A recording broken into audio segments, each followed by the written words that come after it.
Estamos de regreso en el matinal 9:21 de este día viernes ya 9 de enero. Vamos a conversar en este momento con César Guzmán Díaz. Él es director del Servicio de Protección Especializada a la Niñez y Adolescencia de Atacama, del Servicio de Protección. Lo vamos a resumir un poquito, ¿cierto? Bastante largo el nombre, pero queríamos darle la bienvenida nuevamente, que esté con nosotros acá en el matinal y preguntarle, por supuesto, cómo ha estado, cómo está este comienzo de este nuevo año, de este 2026 para usted. Bien, Natalie, muchas gracias por la invitación y por poder conseguirnos este espacio, que es para contar lo que estamos haciendo. Es una labor compleja, pero siempre podemos contar algo bueno y lo que estamos avanzando específicamente en la región de Atacama. Así que muchas gracias por el espacio. Muchas gracias por venir con nosotros a conversar y por conocer un poquito más también lo que llevan haciendo, todo el trabajo, la labor que ustedes realizan como servicio.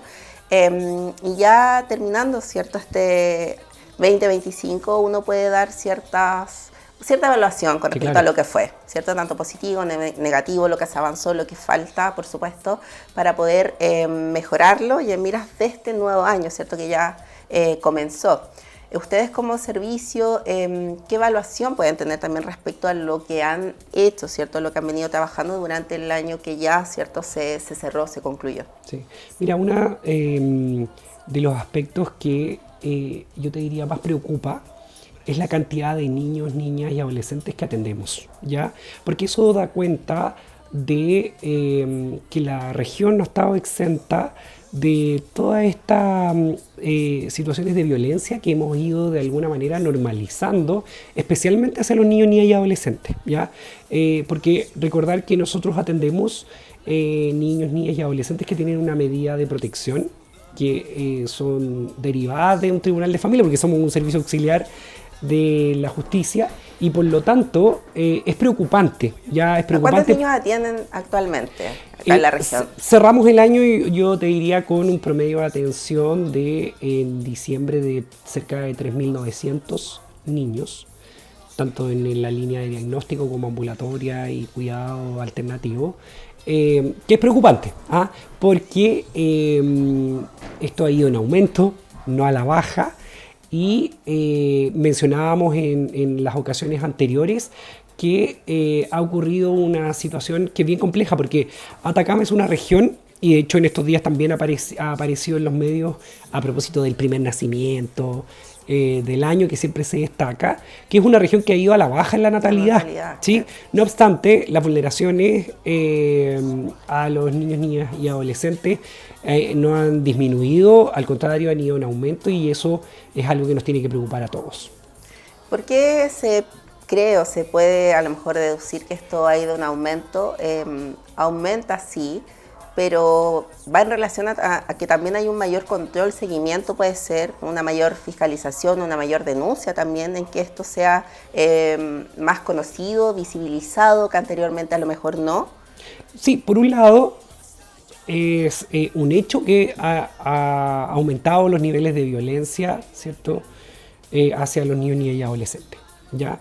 Por otro lado, si efectivamente uno revisa cuáles son las causas, que en general tienen que ver con cuando los niños son víctimas o partícipes de situaciones, por ejemplo, de violencia intrafamiliar, o cuando hay negligencia de los progenitores, o cuando hay maltrato directamente, y se generan las denuncias. Uno ahí también tiene que evaluar de manera positiva aquello, ¿cierto? Que hoy día es más visible.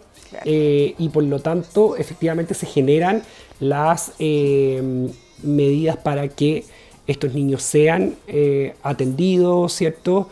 Y que se entregue una respuesta frente a esa situación de desprotección que viven y que podamos atender de la mejor manera posible.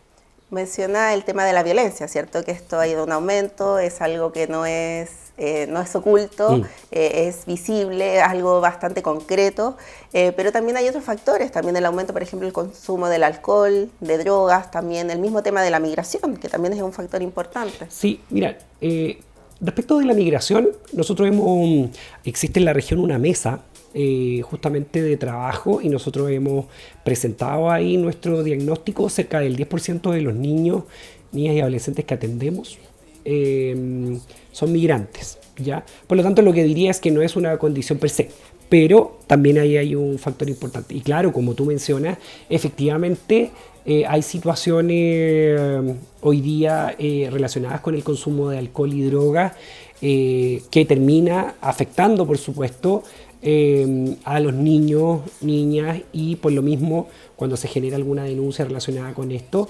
los tribunales deciden en algunos casos que se genere una intervención, ¿cierto?, por parte de especialistas, o de alguna manera también el separar a los niños de la familia. Efectivamente, de forma sí. concreta. Sí. Se buscan todas las instancias de Así poder es. apoyar. Y el último lugar o camino serían ya las residencias. Efectivamente, de hecho, nosotros hoy día tenemos 125 niños aproximadamente en residencias, ¿ya? Eso ha sido un aumento considerable en los últimos 4 años, ¿ya? ¿Cuánto más o menos ese Casi aumento? se ha triplicado la cifra, porque Casi se ha triplicado. en 2021, cuando comienza el servicio, estaban 52 o 54 niños en residencia, ¿ya? Y hoy día estamos bordeando los 130, entonces habla también de este crecimiento exponencial en el número de niños que han sido separados de su familia de origen. Y además tenemos la línea también de cuidado alternativo de familias de acogida, que nosotros siempre hacemos el llamado a ser parte de las familias de acogida porque es una alternativa para que los niños no estén en residencia, y creemos que es una respuesta también que la sociedad civil en general puede dar, ¿ya? Porque nosotros entendemos que no podemos solos frente a esta Además situación que va en ocurre. aumento, va creciendo también. Absolutamente. Y por eso que es preocupante, y también quiero decir, Natalie, que nos duele tener que dar estas cifras, porque finalmente son cifras que tienen rostro, tienen nombre, nosotros los conocemos, yo voy súper seguido a visitar a los niños, los jóvenes, a la residencia, generamos una serie de actividades, pero nada reemplaza a el hecho de vivir en familia. Hace diferencia, por Así supuesto. es, absolutamente. Totalmente. Sí. Por eso se buscan también todas las posibilidades, también hacer el llamado a las personas que puedan, ¿cierto?, ser familias de acogida para evitar que tengan que llegar a las residencias. Sí. ¿Cómo hacen también esa suerte de difundir también, ¿cierto?, el que Sí. las familias conozcan lo que es ser una familia de acogida, cómo pueden beneficiar también a los niños adolescentes, cómo lo hacen también ustedes como servicio para que la gente tenga conocimiento de esto? Pueden haber muchos mitos, muchas dudas también respecto a eso. ¿Cómo hacen esta masificación de esta información? Sí, mira, lo primero es que también durante el año pasado en la región de Atacama lanzamos la unidad de familia, ¿ya? Que es una unidad de nuestro servicio que primero viene a recoger varios aspectos que están en la nueva ley de adopción, ya que eso también es importante. Eso fue un avance muy importante para el país en general durante el año pasado, y creamos esta unidad. Ahí nosotros tenemos profesionales, trabajadores sociales, psicólogos, que trabajan justamente para evaluar a las familias que tienen la intención de ser familias de acogida y también familias adoptivas, ¿ya? Y ahí hemos hecho un esfuerzo también por difundir esto, ¿ya? Hemos ido a las distintas comunas de las 3 provincias para ayudarnos de los municipios y poder difundir y llegar de mejor manera a la comunidad. Ya en nuestras redes también estamos informando, porque estamos realizando charlas informativas, justamente para quienes tengan la inquietud. Este 15 de enero tenemos una charla ahí en nuestras redes, en Instagram, Servicio de Protección Atacama. Pueden encontrar esa información, ¿ya? Y en la web están los requisitos, está toda la información, hay un formulario simple, y nosotros además tenemos el desafío de ponernos en contacto en un plazo breve con esas familias para que comiencen este proceso. Claro, ahí hemos comentado veces anteriores también respecto a eso, porque Sí. a lo mejor se tiene conceptos erróneos también de los requisitos que uno necesita para poder ser familia de acogida, y a veces es más fácil de lo que uno cree. Sí tiene que seguir un proceso, Sí. lógicamente una evaluación también pertinente, porque es para estar con niños, con trabajo con niños, entonces es bastante importante. Lo que pasa es que hay harto mito respecto como de las condiciones socioeconómicas que tiene que tener Además, la familia. o que ¿Sí? sea una familia Tradicional, tradicional. claro. Entonces, hay harto mito siempre alrededor de esto y es llamativo porque cada vez que salimos a un nuevo espacio de difusión, siempre nos toca vivir esto. ¿Ah? Surgen esas preguntas. Claro, absolutamente. Ya. Entonces es importante decir que pueden ser personas solas, que hay tramos de edad, pero tampoco son determinantes. Lo más importante es cumplir 3 requisitos a la base. Uno, ser mayores de edad, no tener antecedentes penales, no tener inhabilidad para trabajar con niños, niñas y adolescentes. Bueno, y siempre decimos el cuarto, que es tener un corazón y amor, ¿cierto? Y los brazos disponibles para recibir a un niño, niña y adolescente de manera transitoria en su casa. Los de adopción son un poco más, ahí hay una serie de otros requisitos que tiene que ver sí con un tramo de edad determinado, ¿cierto? Pero en ningún caso la condición socioeconómica de una persona o de una familia va a determinar si cumple o no con los requisitos. Aquí lo que se busca es asegurar el bienestar de los niños, y cuando nosotros hemos conversado esto con familias que ya han vivido su proceso tanto adoptivo como de acogimiento, ellos nos dicen, mira, somos familias comunes y corrientes, ¿sí? Por lo tanto, es importante eso. Y nosotros este año hemos hecho un llamado, porque hemos dicho, oye, ojalá que el cambio de año, que tiene todos sus simbolismos, Sí, ¿cierto? No signifique solo un cambio en el dígito del calendario, ¿sí? Sino que también podamos ayudar a cambiar historias, ¿sí? Por lo tanto, todas las personas que tengan la curiosidad, de verdad los invitamos a que nos sigan, que vean la información que tenemos en nuestras distintas plataformas para tener más información. Participar también de estas charlas. Absolutamente, también. absolutamente. También toda esta Claro, información. porque además no hay ningún compromiso en una charla informativa. Es saber, es conocer, interiorizarse un poco más también de lo que es efectivamente y en lo concreto. ¿Cómo están las cifras también con respecto a las familias de acogidas? Todavía están muy bajas. Falta que la gente también se motive, tenga esa intención de querer ser parte de esto. ¿Cuesta todavía? Sí, mira, nosotros estuvimos haciendo un ejercicio de mirar efectivamente cuántas familias durante el 2025 se inscribieron, ¿ya? 99 familias, si no me equivoco, se inscribieron para ser familias de acogida, ¿ya? Y terminamos finalmente el año con 13 familias certificadas y habilitadas para el acogimiento. Y eso es súper importante porque son 13 familias que nosotros denominamos externas, ¿ya? Porque nosotros tenemos cerca de 300 niños que están con una familia acogida, que a veces es un tío, un familiar, sí, que es extensa la familia de origen, ¿sí? Ya. Pero solo 13 externas. ¿Ya?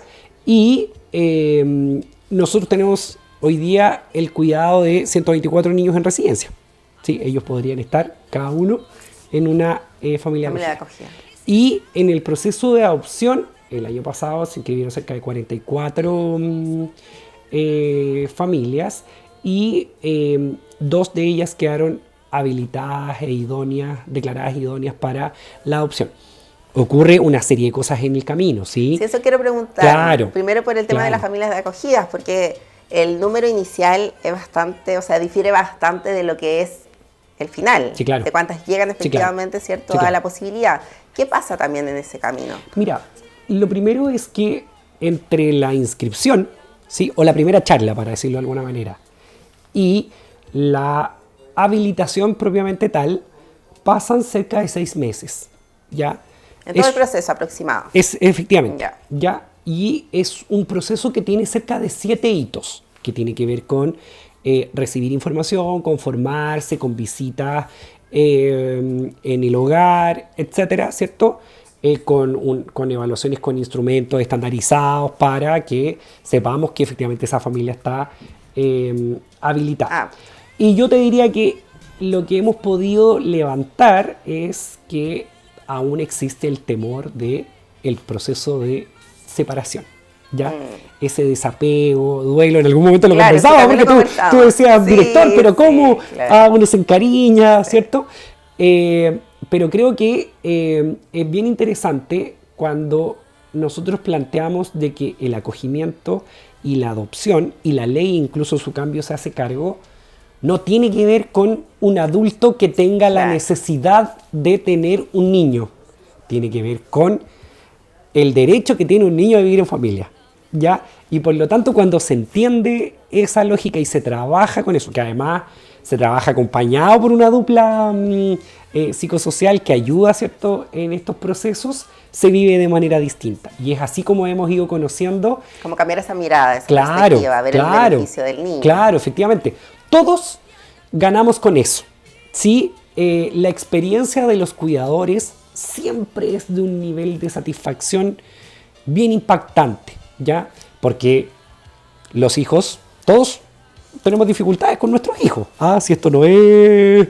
Entonces con los hijos, ¿cierto?, en acogimiento, con los hijos adoptivos también pasa esto. Obvio.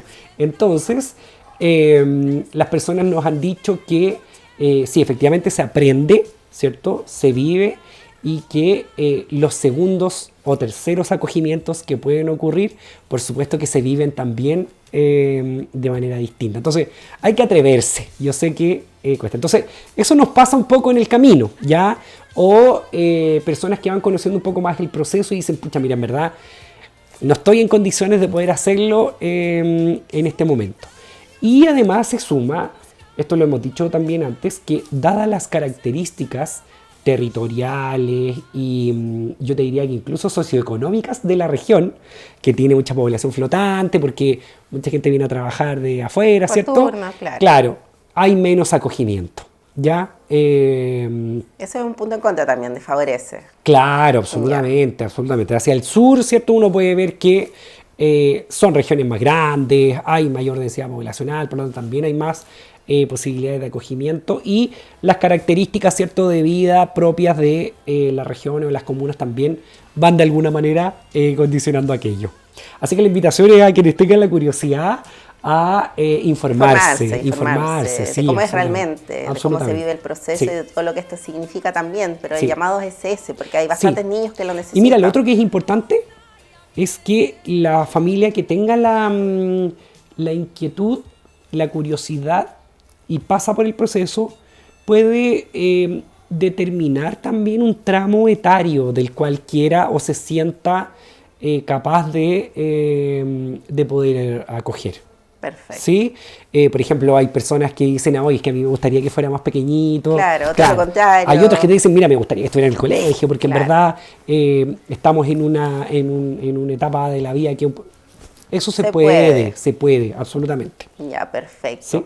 Bastante difícil, complejo, ¿cierto?, la cantidad de niños que existen, ¿cierto?, dentro del programa, ya sea trabajando dentro de todos los programas que ustedes tienen en ayuda de ellos, también para ser parte de familias de acogida, y tanto los que están en residencia efectivamente, que el tema de recursos es bastante importante también. Cómo ustedes pueden apoyar todos los externos también que conjunto a ustedes también hacen esta labor. ¿Cómo es el tema también económico? ¿Cómo es el apoyo también que reciben del gobierno regional, por ejemplo? Sí, mira, eso es yo lo destaco harto, porque es una iniciativa bien inédita. Mira, me faltó explicar algo. Nosotros tenemos atenciones que son ambulatorias, ¿sí? Y eso significa que esos niños continúan bajo el cuidado de sus progenitores. De su familia. Los niños que están con familias de acogida y en residencias están en cuidado alternativo. Los que están en residencia efectivamente están bajo la protección del Estado, ¿ya? Y yo partí diciéndote, y esto lo hemos reconocido todos quienes trabajamos en esto, que no podemos solos, ¿ya? Nuestras residencias la administran organizaciones sin fines de lucro, privados que cumplen esta función pública, ¿ya? Y nosotros como servicio, el Estado, ¿cierto?, generamos un aporte económico para solventar, ¿cierto?, los gastos que significa el mantenimiento, lo que significa mantener una casa como la nuestra, de cada uno, ¿cierto? Gastos básicos, operacionales, ropa, etc. Y el año pasado trabajamos, y yo ahí agradezco mucho al equipo de la División de Desarrollo Social y Humano del GORE, a todos los consejeros, porque han sido todos muy dispuestos a colaborar. Especialmente hay una comisión de familia, ya con la que hemos tenido que trabajar, y el propio gobernador Miguel Vargas, porque ellos nos dijeron: nosotros queremos apoyar a los niños que están bajo el cuidado del Estado. ¿Cómo lo hacemos? Y buscamos la fórmula y generamos un subsidio, ¿ya? Que significa el 30% adicional al aporte que nosotros entregamos, ¿ya? Y eso, mira, claro, cuando uno explica esto, dice, ya, bueno, ¿qué significa eso? Pero todo tiene una historia. El otro día, a propósito del cierre de año y de la Navidad, estuvimos yendo a distintas actividades con la residencia, y nos contaba la directora de la residencia de lactantes que, a propósito de estos recursos que son para pagar las cuentas, para comprar alimentación, para comprar los pañales para la guagua, para comprar ropa, etcétera, este aporte extra les permitió el otro día ir con los niños a las tiendas del centro, ¿ah? Y ellos mismos elegir su ropa y comprarse lo que querían. Y yo digo, oye, pero sí, eso es lo que debería ocurrir siempre, ¿sí? Entonces, estos aportes extra efectivamente nos han ayudado a generar esa dinámica, ¿cierto? A propósito de que tengan mejores condiciones. Y nosotros también hacemos un esfuerzo, ¿ah? Este año, el año que terminamos, nosotros invertimos cerca de 200 millones de pesos en mejoras en espacio de infraestructura como servicio. Y además se suman estos cerca de 270 millones de pesos que aporta el gobierno regional. El IND nos ha ayudado a llevar talleres deportivos. Cultura nos ayuda a tener una oferta para ellos. El otro día, también, a propósito del cierre de año, 2 niñas participan de una escuela de ballet y también se presentan en su gala de cierre de año en la sala de cámaras, y nosotros participamos de eso, ¿ya? Y también, ¿cierto?, tenemos que cuidar las trayectorias educativas, porque hay niños que cumplen mayoría de edad estando en la residencia. Y también hoy día, ¿cierto?, la ley establece que debemos acompañarlos en eso, así que también tenemos que ir avanzando en esa línea. Ha sido bastante importante Sí. también el apoyo y ese trabajo Sí. también mancomunado por el servicio, ¿cierto? Por este beneficio que va directamente a los niños, niñas y adolescentes. A propósito, ¿cierto?, de que algunos cumplen mayoría de edad. Sí. ¿Qué pasa? ¿Cuál es el siguiente nivel? ¿Qué pasa, cierto, con los estudios superiores también? Sí. ¿Cómo es eso? ¿Cómo Sí. se vive eso también para ustedes y Sí. dentro de las mismas residencias? Sí, mira, a mí, a mí me encantaría que todos los niños, ¿cierto?, pudieran estudiar, tuvieran esa posibilidad, ¿ya? Tenemos que reconocer que por más que hagamos todo lo que hagamos, las trayectorias de los niños que pasan por estos procesos son complejas, ¿sí? Yo, mira, voy a mencionar a una joven que ella dio su testimonio a uno de los medios, por eso lo replico. Ella decía en algún momento, mira, yo no tuve la ayuda de nadie por mucho tiempo, ¿sí? Y de verdad que lo único que quería era poder estudiar, y estudiar específicamente técnico de nivel superior en enfermería, ¿ya? Y por una serie de cosas administrativas que les pasa también a las familias comunes y corrientes, es que no podía entrar ahí, y podía entrar a otra que era minería, por ejemplo, ¿ya? Y ella me decía, sí, lo voy a hacer, pero no es lo que yo quisiera. Entonces, para nosotros es muy importante el vínculo y el trabajo en las instituciones de educación superior en la región, porque a propósito de un trabajo que hemos ido desarrollando con la Universidad de Atacama, ella pudo entrar a la carrera que esperaba y que quería en la sede de Vallenar, ¿sí? Y eso para nosotros fue un tremendo logro. Y le ha ido muy bien, ¿sí? Y ahora se suman más jóvenes la mayoría prefiere, a propósito de esto que te decía de su trayectoria de vida, carreras técnicas. Porque les da, ¿cierto?, un título rápido, pueden iniciar su desempeño laboral también más rápido, y eso habla también de la resiliencia que ellos mismos tienen y que van desarrollando en este proceso. Bueno, y nosotros, si ellos están en cuidado alternativo, sea con familia acogida o en residencia, tenemos que apoyar eso, ¿ya? Entonces ahora efectivamente hemos duplicado el número de jóvenes que van a ingresar a la educación superior, algunos a la Universidad de Santo Tomás, otros a INACAP, otros al CFT estatal, ¿sí? En distintas carreras, INACAP también, etc. Entonces, para nosotros es súper importante el tener ese vínculo con las casas de estudio, porque además, en general, la mayoría hoy día tiene también equipos de apoyo a los estudiantes, porque los primeros años a veces se enfrentan a dificultades académicas, etcétera, que es preciso tener que trabajarlas, y por lo tanto estamos bien contentos. Ahora también pasa que hay jóvenes que cumplen la mayoría de edad y no han terminado del todo el colegio, ¿sí? Continúan en su enseñanza media, bueno, y nosotros seguimos acompañando. Ahí a veces ocurre que deben ingresar a los centros de educación de adultos, pero siguen siempre vinculados y apoyados por las residencias, a través de, como te digo, estos colaboradores privados que ejecutan esta oferta pública. Bastante igual complejo, ¿cierto? Pero el apoyo tiene que estar esa posibilidad también, que exista la posibilidad de que puedan continuar también sus estudios. Muchos tienen la intención, pero no se puede. Entonces ahí es donde a lo mejor ustedes igual quedan con ese amargor, ¿cierto? Por no poder brindar también ese beneficio a todos o a más personas. Claro, o por ejemplo, a veces no les va tan bien, a propósito de la PAES, ¿cierto? Y tienen una expectativa distinta. También se les da la posibilidad de que ellos permanezcan en un preuniversitario, ¿sí? Porque eso pasa también en toda la familia. En la vida real, sí. Eso nos pasa. O sea, no es algo distinto a lo que ocurra en la familia. Entonces, la diferencia, ¿cierto?, es que como en la residencia son más niños, jóvenes, nos toca ir mirando un poco más de qué es lo que ocurre en esos casos. Pero yo estoy súper agradecido, como te digo, del GORE por este aporte, de las distintas casas de estudios con las que nos hemos podido vincular para los apoyos, el ingreso, etcétera. También fíjate que de la Asociación de Municipios, porque a través de ellos hemos ido llegando a difundir a distintos espacios las familias de acogida, ya para que los municipios no abran las puertas y entremos por ahí con esta difusión, porque en verdad es que es entre todos, entonces. Y como te digo, también hartas instituciones del Estado nos colaboramos en que podamos ayudarnos en esto.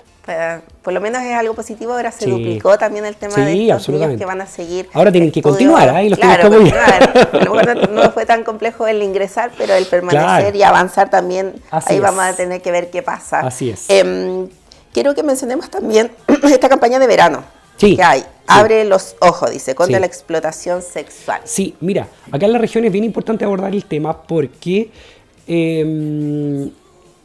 quiero hacer una salvedad. Por mucho tiempo se habló, y todavía a rato, de prostitución infantil, ¿sí?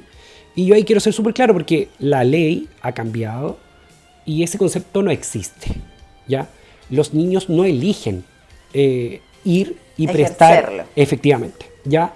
Por lo tanto, cuando eso ocurre, se habla de explotación sexual, ¿ya? Y hoy día, a propósito de que hay redes sociales, hay otros mecanismos, ¿ya? Y regiones como la nuestra, que tienen una alta tasa de turismo, ¿cierto? Porque tiene muchas condiciones, ¿cierto? Para que efectivamente vengan turistas, etcétera. De alguna manera potencia situaciones como esta. Por eso que es importante hacer llamados. Nosotros ahí tenemos un trabajo con Carabineros, con la PDI, que es donde se pueden hacer las denuncias, con la Seremi de Seguridad, para exponer, ¿cierto? También donde pudieran estar ocurriendo situaciones como esta. Denunciamos a la Fiscalía cuando ocurren, pero sobre todo hacemos un llamado permanente a los operadores turísticos, a los hoteles, los hostales, etcétera, que estén alerta respecto de situaciones como esta, Claro. no las permitamos y que se genere la denuncia cuando corresponda. Y se llama abre los ojos porque a veces esto pudiera estar pasando Al lado nuestro. y no lo vemos. Así ¿Sí? es. Y estar más consciente también de ello. Absolutamente. Para poder también hacer las denuncias correspondientes. Bueno, Así y por es. el tema también de las redes sociales, que también facilita de cierta manera, ¿cierto?, Absolutamente, estas vulneraciones claro. también para Claro, todos porque a los niños y veces, ojo que los adolescentes. intercambios no necesariamente son dinero. Puede ser especie, a veces droga, a veces, en fin. Entonces, en eso nuestro llamado es estar... Abrir los ojos, estar atento. Exactamente. Estar ahí un poquito más, ¿cierto? Abrir también este Así espectro. es. Antes de irnos, quería también que pudiésemos comentar con respecto, ¿cierto?, a lo que menciona Contraloría, con respecto, ¿cierto?, a esta investigación que se hace, donde determina que existen en el año anterior, 2025, 35 personas adultas Sí. trabajando en lugares donde, ¿cierto?, pueden tener un contacto directo con niños, Sí. donde pueden transitar niños, siendo que están inhabilitados Sí. para trabajar Sí. con niños. Sí. ¿Qué pasa con esto? En Atacama, ¿cierto?, se detectó que había una persona Sí. en esta situación. Sí. Sí, mira, a ver, diría tres cosas. Uno, primero es que es muy importante que exista este marco legal, ¿ya? Y ese marco legal se crea, ¿cierto?, justamente para proteger a los niños, niñas y adolescentes y evitar nuevas vulneraciones e incluso revictimización, ¿ya?, respecto de situaciones que nadie esperaría que vivieran, ¿sí? Entonces, es un registro que lleva el registro civil, ¿sí?, y que se genera a propósito de condenas relacionadas con algunos delitos, ¿ya? Y que por lo tanto, la ley lo que establece es que hay un registro. De hecho, yo y cada uno de quienes trabajamos en el servicio, también tenemos que Acceso. poseer ese certificado, ¿ya? Y de hecho, para postular el cargo, yo estoy en un concurso de alta dirección pública, es uno de los principales requisitos. principales. Y si tú te fijas, cuando nosotros hablamos de los requisitos para ser familia de acogida, lo mencionamos dentro de los primeros tres requisitos, porque efectivamente es muy importante y por lo tanto yo creo que es importante que tengamos hoy día en Chile una legislación como esa, ¿ya? Por otro lado está el trabajo de la Contraloría, que me parece bien además que ponga sobre la mesa esto, ¿sí?, de que tenemos un marco legal, que han ocurrido situaciones como esta y que es importante, ¿cierto?, también que se aclaren. Y respecto de eso, y lo tercero es que yo leí un comunicado del SLEP, ya de Atacama, que es donde se menciona, ¿cierto?, la institución de la región que esto ocurre. Y ellos han reconocido que efectivamente a propósito del traspaso, ¿cierto?, que se hace, que eso ocurre, porque como los establecimientos estaban en los municipios, ¿cierto?, hay gente que terminó de trabajar para los municipios y hay otra que fue traspasada a los SLEP, y el comunicado que ellos emiten dicen que se trata de una persona que había sido traspasada, ¿cierto?, y que al hacer el chequeo, que los establecimientos todos los hacen, en marzo, ¿cierto?, no aparecía esta inhabilidad.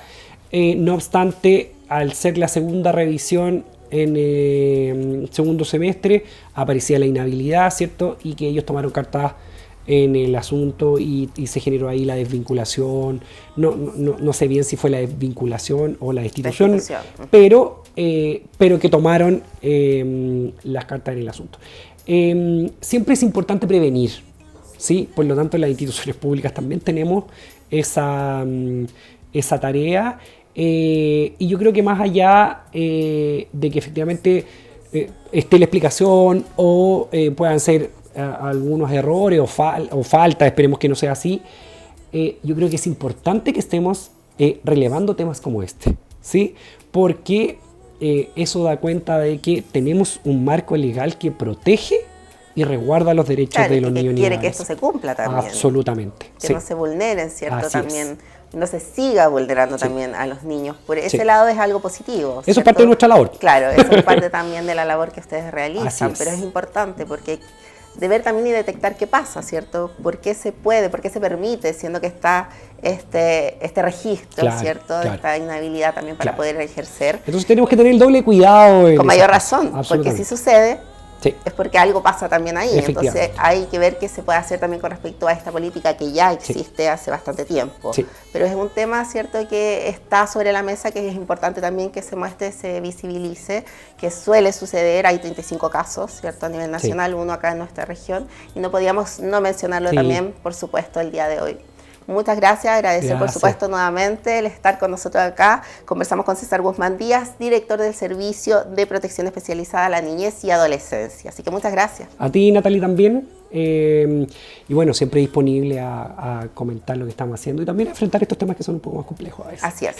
Muchas gracias. Que estén muy bien. Nosotros nos vamos a una pausa, son las 9:56 y volvemos de inmediato para seguir acá en Tu Matinal. Recuerda que vamos a estar con la sección de Bienestar y Salud, así que no se la pierda. Vamos y volvemos. Pedido a la lluvia te traiga, yo sé